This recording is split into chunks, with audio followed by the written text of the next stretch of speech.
Today is the day. Almost 2 years of preparation for this mission. A lot of laughs, along with the failures, of course. We knew this day would come, but geez, did it ever sneak up on us? There are 5 of us set to this mission. We will be gone for 6 months. An expedition, scientific research. We loaded everything up earlier this morning. Our clothes and food have been packed for days. I am close with one of my crewmates, Purple. The others trained elsewhere. I have no hard time making friends, so I'm not really worried about that, so long as they can keep up with their end of the work. After a long day of goodbyes, double-checking our supply lists, and going over our mission details one last time, we began liftoff. We strap in and get ready for takeoff. 3. A deep breath. 2. Deep breath. 1. One last deep breath. Blast off. I feel a thrust as we begin to lift. I look around at my crew. All 5 of us simultaneously let out a sigh of relief. The first 2 days took a bit of adjusting. It's weird being in space. It's weird not being grounded.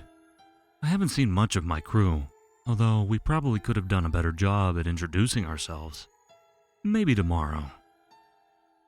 It's been 4 days and nothing crazy has happened, although I thought there would be only 5 of us.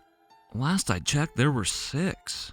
I asked Purple about it, but he can't remember how many of us were actually assigned to this mission. I guess it's not that big of a deal. In case space is actually making me crazy, the astronauts on board are named Cyan, Purple, Red, White, Brown, and then there's me, of course, Black. Today, I'm going to document everything. I'm growing suspicious. Something is not right here. I'm starting my day off in cafeteria. It is the middle of the ship and by far the biggest room. There are 5 faded blue circular tables in the cafeteria. Ugh, gross. Someone left day-old pizza on the upper right table. The whole crew starts here every morning. To our right is upper engine. To the left, weapons. My first task of the day is to swipe my card. That's in admin, which is forward and then to the right. I hurry to admin, while Cyan and Purple head right, Red and White head left, and Brown stays in cafeteria. Admin is a tiny room. There are 3 desks with widgets at each one. In the middle of the room is the admin table, a layout of the ship with markers as to show the location of other crewmates on the ship. It is also the room where we regulate the ship's O2. I hurry to the end of the room and swipe my card. An easy start to the day. My next task is in navigation. I am to check the wiring and fix if needed. Navigation is the head of the ship. There are 2 ways to get there. Back to cafeteria or down to storage. I picked the storage route as priming shields is another one of my tasks. We aren't supposed to do tasks out of order, but since no one is around, I don't think it's too big of a deal so long as they all get done. I head to storage, then right, passing communications. The static from the radio buzzes as I grow closer, then fades as I leave. At the end of the hallway is shields. I begin to prime the shields and see Brown pass by quickly. "Hey Brown, how are tasks going?" He mumbles something incoherently and keeps on his way. Rude, but nothing out of the ordinary from what I've noticed the past couple of days. Check. Another task finished. I head up and then left to navigation. In the hallway before reaching navigation, there is a little box with a lightning bolt on it. I quickly unscrew the panel and begin to fix the wires. Blue to blue, red to red, and so on. Next wiring panel is in electrical. I decide to pass by cafeteria on the way and download some data, another one of my tasks. It is in the next room, weapons. The room to the left of cafeteria that I see it. White. His suit ripped in half. His upper half gone. A pool of blood where his stomach and head should be. I am frozen in fear for a second and then grab my walkie and shakily report, "Static, Black reporting, White, he's dead." All answer back hectically, cutting each other off. What? How? We all meet up in cafeteria. Weapons room, I answer. I was alone. I haven't seen anyone. Except Brown. Brown interrupts and a jumble of words come out. This? I would never. Could never do something like this. This is inhuman. Red interjects. What are you trying to say, Brown? There is something among us. We all stare at each other in fear, suspicion growing. What do we do? Cyan asks, the fear in her voice unintentionally present. Now that we are all here, I can only remember 5 boarding passes. Were there 6 of us? She demands. We need to take a vote. I can't recall who wasn't supposed to be here. I thought so too, Cyan, I assure her. I tried to ask Purple, but he couldn't remember. How would I know? Purple interjects. I'm not the boarding pass inspector. A snappy response, but we are all uncomfortable and wary of each other at this point. One of our colleagues had just died. No, he's just been murdered. I don't know who to trust at this moment. Let's just finish our tasks and get out of here. We can set course back to home once tasks are complete. But the mission! Brown scrambles out.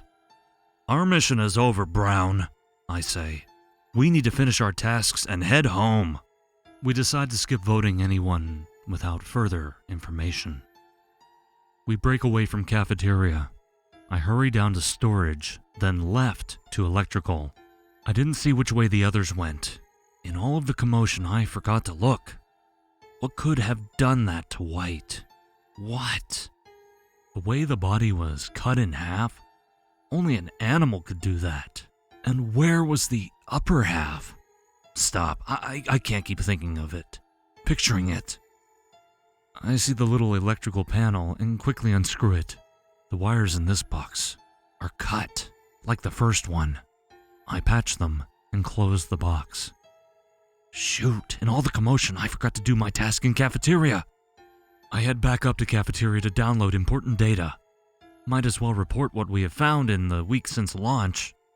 The signal often cuts out, so while I do this task, I unfortunately cannot leave. It is a couple-second wait, but it feels like minutes. At 86% completion, the walkie cackles. It's Red. Purple is dead. No one responds right away. A simultaneous silence as what we all feared is brought into existence. There really is something here, and it is killing us one by one. Meet me in cafeteria. Red struggles to say. You can hear the pain in his voice. Where?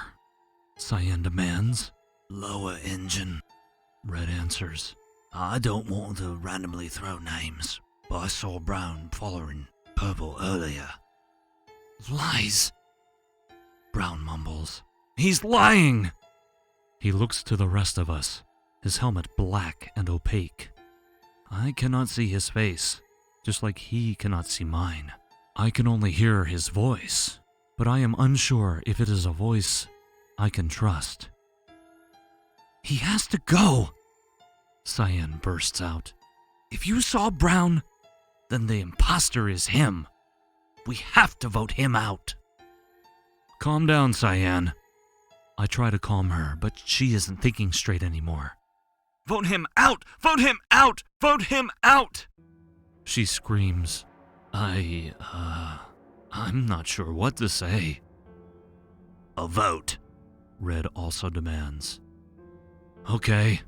One by one, we vote. Cyan and Red vote Brown. Brown votes Red. I vote to skip. Brown it is! Cyan rejoices. Red and Cyan throw Brown into the airlock and thrust him into space. I cannot speak. I can't believe this is happening. That this has happened. Cyan and Red turn back towards me. Cyan's helmet is also darkened. I cannot see her expression, but I imagine it is one of relief. I look at Red, ashamed of what has happened, but his helmet, it isn't black. It's cracked. A long spiderweb of tongues comes shooting out. Both his hands detach and rip Cyan apart in front of me. I try to run, but it's fast. It inhales the top of Cyan's body and runs even faster. In seconds, it's on me. The spiderweb of tongues snap together into one sharp needle. It pierces my head, and its detached arms come at me from both sides. Swiftly, I am ripped in two and digested, the same as my other colleagues. Everything goes black.